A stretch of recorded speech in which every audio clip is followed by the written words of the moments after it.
Alright guys, so by popular request, we're going to be talking about my favorite sci-fi fantasy series of all time. Let's get into it.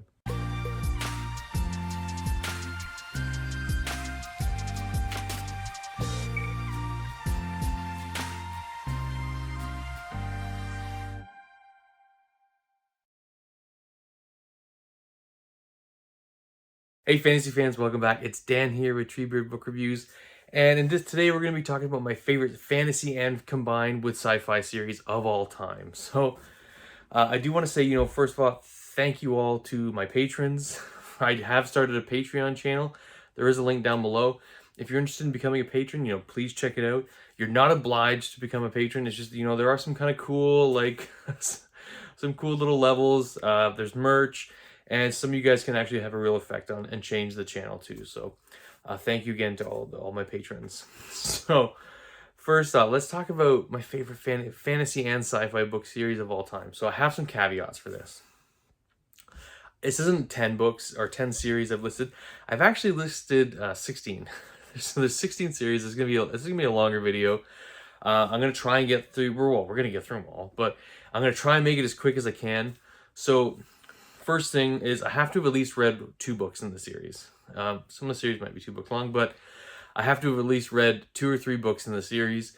I can't just, read the first book and then I don't know the series then. So I will be doing a later list of, series that I haven't read or have maybe read the first entry that may, get on this list in the future. So that's the biggest thing. I have to have at least started reading, a fair chunk of the series, and obviously I have to like it. And I have included, multiple series by the same author on here too. So why don't we get into it? Let's start this list. All right, so let's do an honorable mention first. I was going to do an honorable mention. I always do an honorable mention. So the series that just didn't make my top 16. I don't know why I chose 16. I just felt right.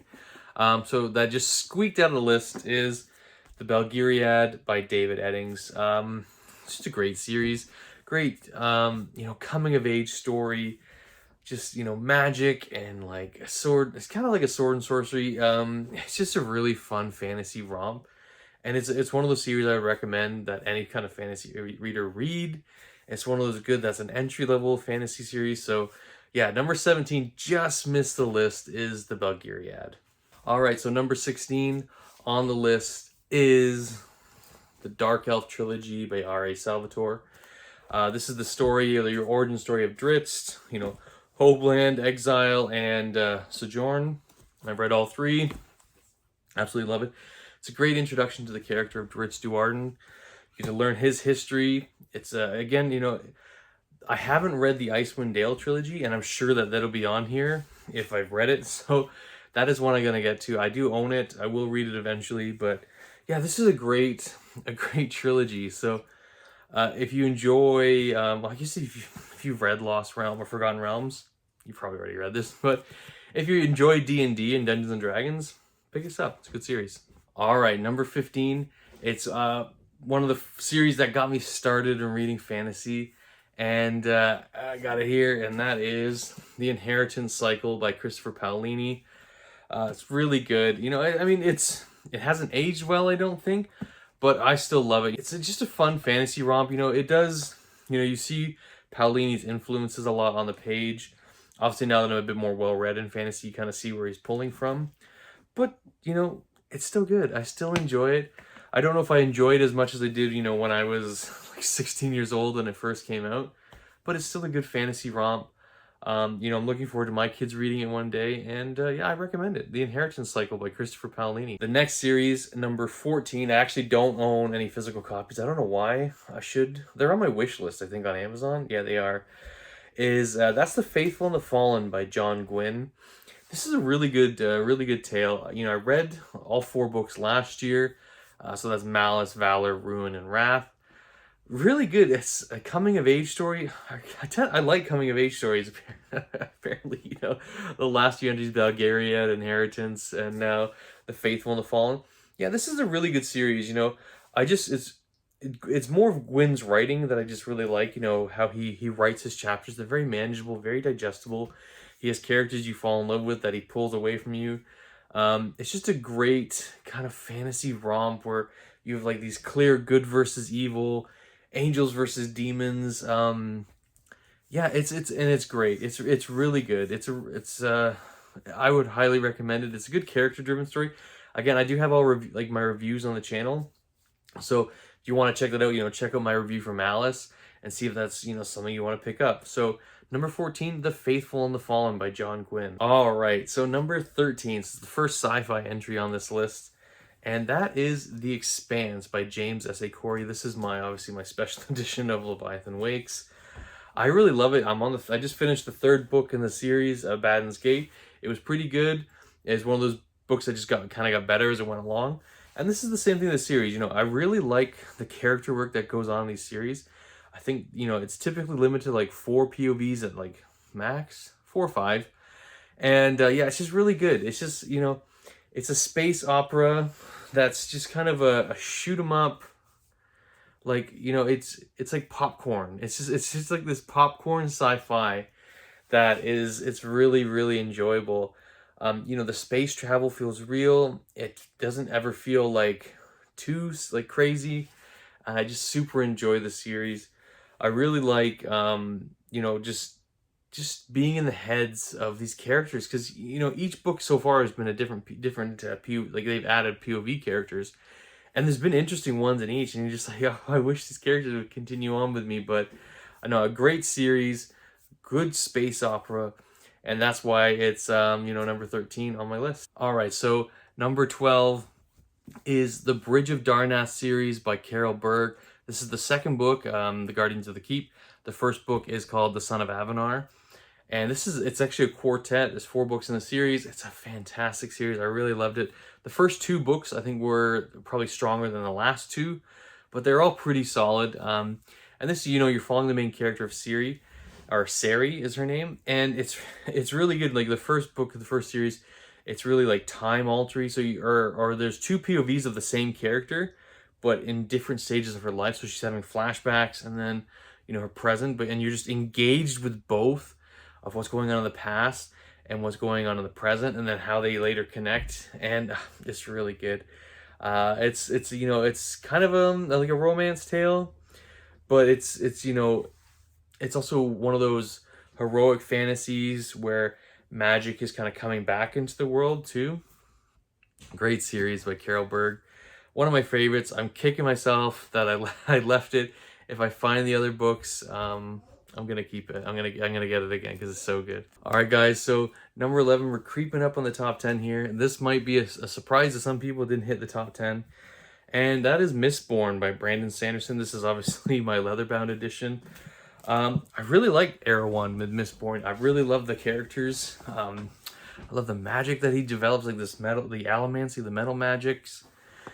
Again, I really love the series. Like, so this is, almost near the top 10 of my favorite series, but it just didn't cross that line for some reason, just because all these series above it, I just liked a little bit more. So there's nothing to knock against the series. I liked all the characters.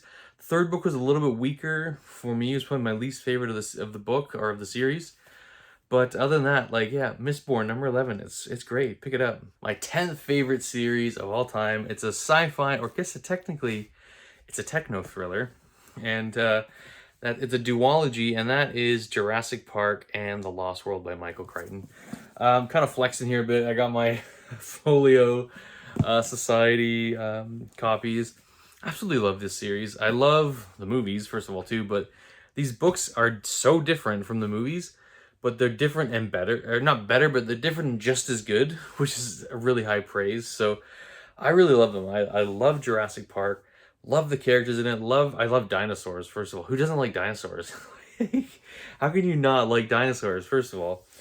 But yeah, the series is just great. Like, the science is really cool in it. It's Michael Crichton's really writing, at the time this was written, like back in, I think it was the late 80s, really writing beyond his time, looking to the future. The science is believable. Like, he lays it out. And like, the thing I think with Michael Crichton is he has a reference guide. He has references at the back of the book that he cited, that he's like, it's not completely it's not completely unrealistic what he's writing. So I just love the premise that, you know, these scientists doing something that, you know, they did it, like, they didn't think about it, they just did it, and didn't think about the consequences. Ian Malcolm can say it better.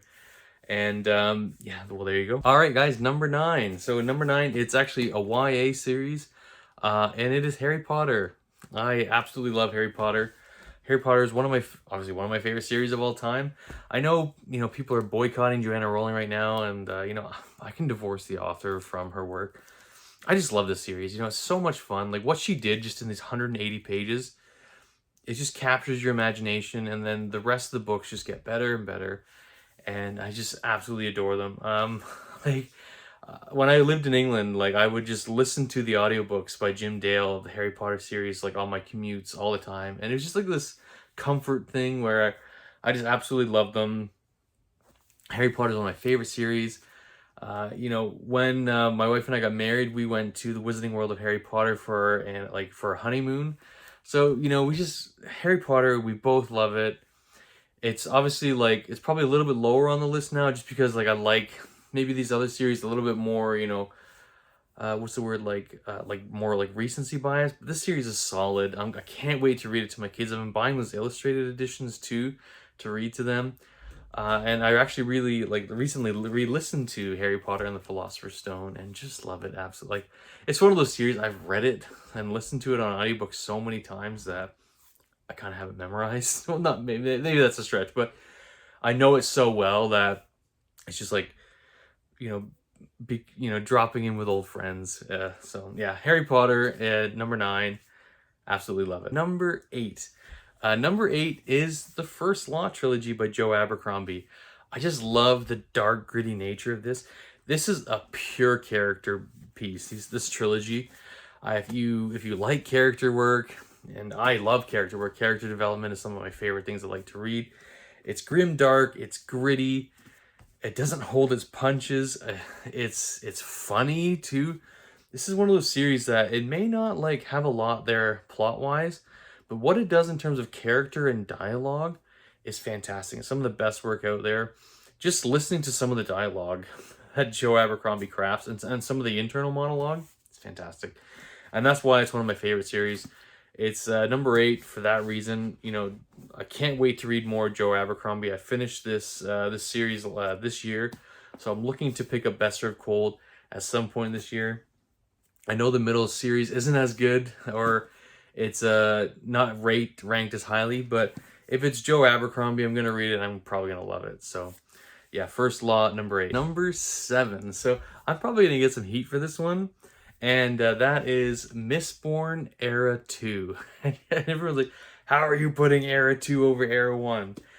And I'm going to explain myself. First of all, I like the characters. I like this buddy cop western feel. It's a lot less doom and gloom from the first series. So the first series, you know, it's like end of the world-y, right? And this one's like not. It's, you know, it's a little bit lighter. It's a little bit funner. You know, most of the characters aren't like Mistborn, so they don't have all the powers, and I think that's good. I think that makes the characters not smarter, but they have to, because when you have an access to all the magics, you can kind of do everything, and like you can just get yourself out of like anything, right? You can just pull yourself out of any kind of situation. Whereas these characters, you know, they have this combination of 2 magics, and they can only do one aspect of that magic, so it's like they have, whatever they do, they have to do it within the limitations of the magics they can use. And they have to really think about and be creative with the solutions they come up with. So I really like it. I love Mistborn Era 2. I know I'm going to get heat for it, but it's my 7th favorite series of all time. Moving along, number 6, closing in on the top 5. And so number 6 is the Bloodsworn saga by John Gwynne. I recently just finished the 2nd book, Hunger of the Gods. This book is great. Or this series is great. You know, does everything I like. Heroic fantasy, like dead magic's awakening, gods, interventionist gods, tons of combat, blood and gore, very fighty, great POV characters, great POV work, just, and it's got some like a typical John Gwynne fashion with these short, quippy chapters where you just fly through the book and you want to get on to the next chapter, and it's fan-freaking-tastic. I can see the series moving up even higher once the third one comes out if he sticks the landing, which I know John Gwynn will. Like, I've read his other series, Faithful and Fallen, which was obviously on this list. So yeah, the Bloodsworn saga, number 6. My 5th favorite series of all time is The Lord of the Rings by J.R.R. Tolkien. So, you guys are probably wondering, that's like a little low. It's like, it's not. It's you know, this book has changed in position many times in my series lists, like where I would put it, but it's always going to be in the top 5. This is a series I've read this book, not this copy, but I've read this book 18 times now. This was the first copy I read. It was my mother's when I was, I guess, 17. Dating myself now. And yeah, I absolutely love it. Read it every year. I'll either read a copy or I'll do like the audiobook listen, which counts, obviously. But I absolutely love Lord of the Rings. It's one of those, again, kind of like Harry Potter, where, you know, I've read it so many times, I kind of know, like, the big strokes of the book, and it's just like joining old friends and following Frodo and Sam along in their adventure. It doesn't need to be said, you know, why this is one of my favorite series. It's just such a fantastic series. It's the fantasy classic. So yeah, the Lord of the Rings by J.R.R. Tolkien. All right, guys. So number 4, my 4th favorite series, another Brando Sando, and that is The Way of Kings. Yeah, I just picked this up. Holy cow, this is heavy. Yeah, so Way of Kings, Stormlight Archive, fantastic series. Brandon Sanderson just does magic and world building so well that, you know, I think any series he could write, I'm going to enjoy. This one, even though the series isn't finished, it's so enjoyable. Like the character growth he writes, the magics are cool. He's one of those guys, like, he has a philosophy, like, if you're going to do something cool and do it with, like, magic. And he does that all the time. Like, he's known for his, like, Sanderlanche endings. This series has, like, this Sanderlanche of Sanderlanche endings. It's fantastic. I just really like what he's doing with these series, you know, where you have, like, the 2 timelines where you have what's present and what's going on in the present, and then what's going on in the flashback with that character, like the flashback character of focus for that book. I just really love it. The magic's great. The action's great. The emotional moments in the books are great. There's just these highs and lows, and Sanderson does it just, you know, better than most out there, and that's why the Stormlight Archive is my 4th favorite series of all time. So number 3 is actually one that's kind of got bumped off the list, or bumped down a lot. I guess a lot, but it's been bumped down. And that series for me is The Wheel of Time. Right there behind me. It's my 3rd favorite series of all time. It's huge. It's a 15-book series, including New Spring, the prequel. And it's just this coming of age, you know, I guess you know, old magic's coming into play with some of the characters, and it's just one of those. It's one of those characters, one of those series that where you just see the growth of the main character from book 1 to book 14, and you see their development and how all these characters, all the main cast, kind of change and where they are from the beginning to the end. You know, it is, you know, matched with, you know, Robert Jordan's, like, his writing style, that he's overly descriptive. You just feel so immersed in this world. I like the magic system. He's a big influence on a lot of authors I like Brandon Sanderson. And it's just like, it's one of those stories that not like everything was said that needed to be said. Like, he took the time he needed, even though the series was finished by Brandon Sanderson, sadly, after Robert Jordan passed away. But again, it's just one of those series that it captures your imagination.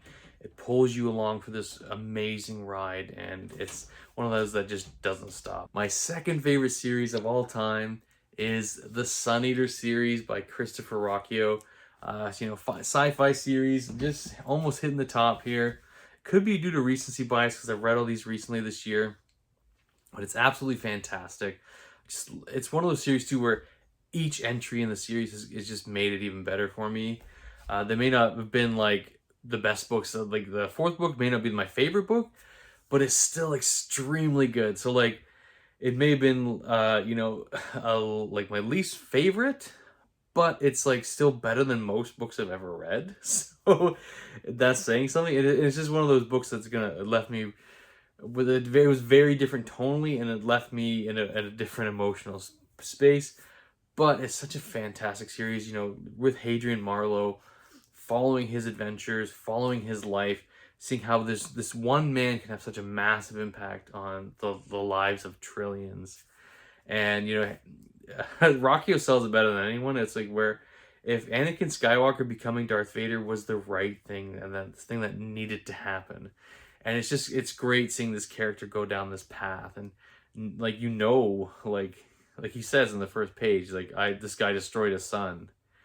And it's just learning and figuring out and seeing the steps that this character takes to get there. And that's why Sun Eater is number 2. It's just fantastic. It's just the masterful writing by Christopher Rockio, this compelling story, this first-person POV.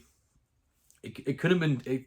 this guy is going to be huge, and he's just writing one of these stories that is going to be a sci-fi staple, sci-fi classic. Is going to be one of my favorites. It's going to stay on my favorites list for all time, I think. So number 2 is the Sun Eater series by Christopher Rockio. All right, guys, number 1, you were probably waiting for it. You probably knew exactly what it was, and that is Discworld by Terry Pratchett.